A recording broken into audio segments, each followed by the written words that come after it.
परमेश्वर के नाम की महिमा हो। आज हम पढ़ेंगे भजन संहिता उसका 5वां अध्याय, और इस 5वें अध्याय का शीर्षक है सुरक्षा के लिए प्रार्थना। कभी भी आपके जीवन में असुरक्षा का माहौल बन जाए, या फिर आप अपने आप को सुरक्षित महसूस न करो और आपको कोई किसी प्रकार का खतरा महसूस हो, आप किसी मुसीबत में पड़ जाओ और ऐसे समय में आपको सुरक्षा की जरूरत हो, तो आप यकीनन भजन संहिता 5 है वो पढ़ सकते हैं, क्योंकि इसके अंदर है सुरक्षा के लिए प्रार्थना की गई है।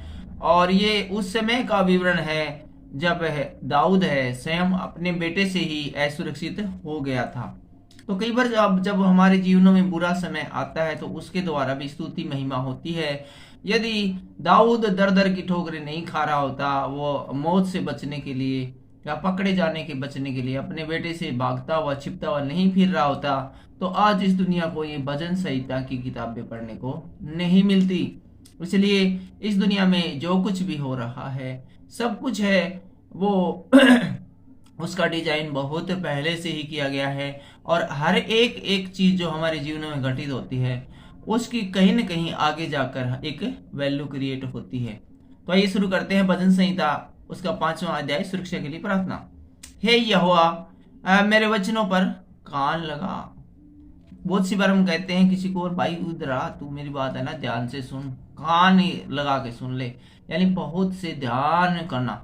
ये बात कब होती है? जब बंदा सीरियस हो, बहुत ज्यादा सीरियस, अपने आप को बहुत असुरक्षित महसूस करता है, बहुत आवश्यक काम हो, तब हम किसी से कहते हैं भाई कान लगा के सुन ले तू। तो इसी प्रकार से दाऊद है वो कहते हैं, हे यहोवा मेरे वचनों पर कान लगा, यानी मेरी बातों को बहुत ही सीरियसली ले, मेरे कहराने की ओर ध्यान दे, और जो मैं पीड़ा में पड़ा हूँ, दुख में पड़ा हूँ, जो कहरा रहा हूं ना, उसकी आवाज को सुन ले। मेरे जो दर्द है उसकी पीड़ा को आप है महसूस करो, क्योंकि मैं और 10वीं दूसरी आयत में कहते हैं, हे मेरे राजा, हे मेरे परमेश्वर, मेरी दुहाई पर ध्यान दे, क्योंकि मैं तुझी से प्रार्थना करता हूं।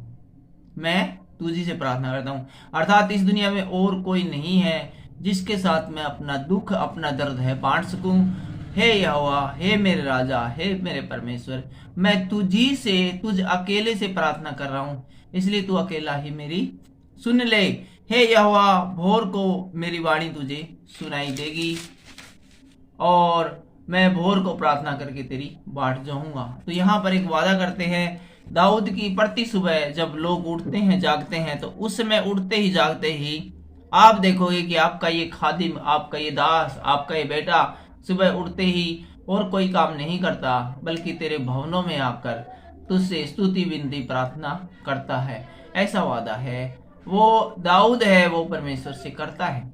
चौथी आयत में कहते हैं, क्योंकि तू ऐसा ईश्वर नहीं जो दुष्टता से प्रसन्न हो, बुराई तेरे साथ नहीं रह सकती। यहाँ पर परमेश्वर के बारे में हमें जानने को मिलता है। दाऊद परमेश्वर के बारे में बताता है कि परमेश्वर है वो दुष्टता की बातें और दुष्ट लोगों से है वो नफरत करता है, और बुराई है वो परमेश्वर के साथ नहीं चल सकती। बुराई है किसके साथ चलेगी? शैतान के साथ चलेगी। परमेश्वर के साथ क्या चलेगी? भलाई चलेगी। तो जब हम परमेश्वर के पीछे पीछे चलते हैं, साथ साथ चलते हैं, तो हमारे पीछे भलाइयां हैं वो चलने लग जाती है, और बुराइयां हमसे दूर होने लगती है, क्योंकि हम परमेश्वर से कनेक्टेड होते हैं, और बुराइयां हैं वो ज्यादा समय तक परमेश्वर के साथ को बर्दाश्त नहीं कर सकती।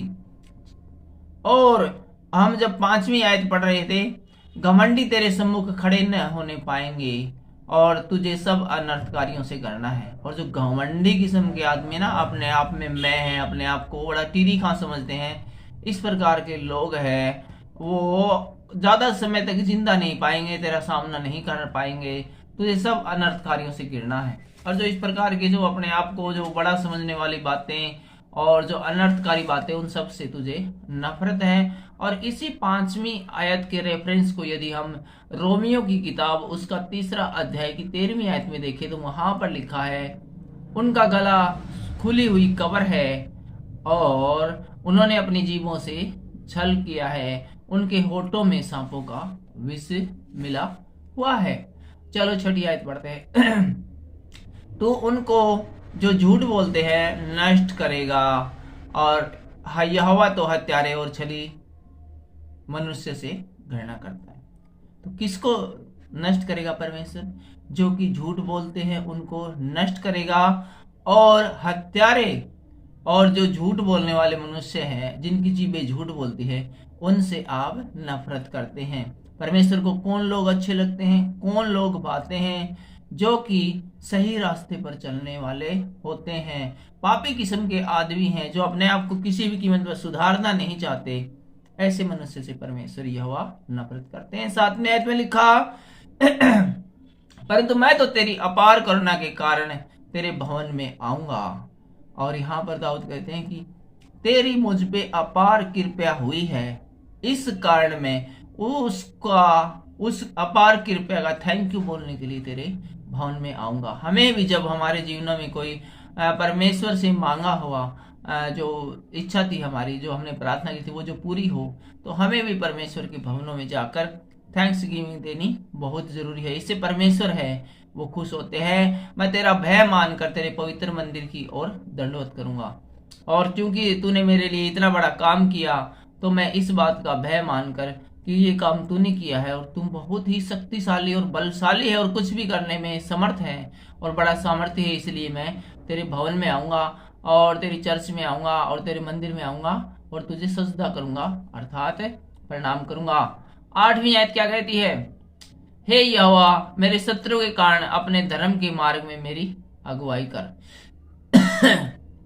एक बार फिर से पढ़ते हैं। हे यहोवा मेरे शत्रुओं के कारण अपने धर्म के मार्ग में मेरी अगुवाई कर और मेरे आगे आगे अपने सीधे मार्ग को दिखा।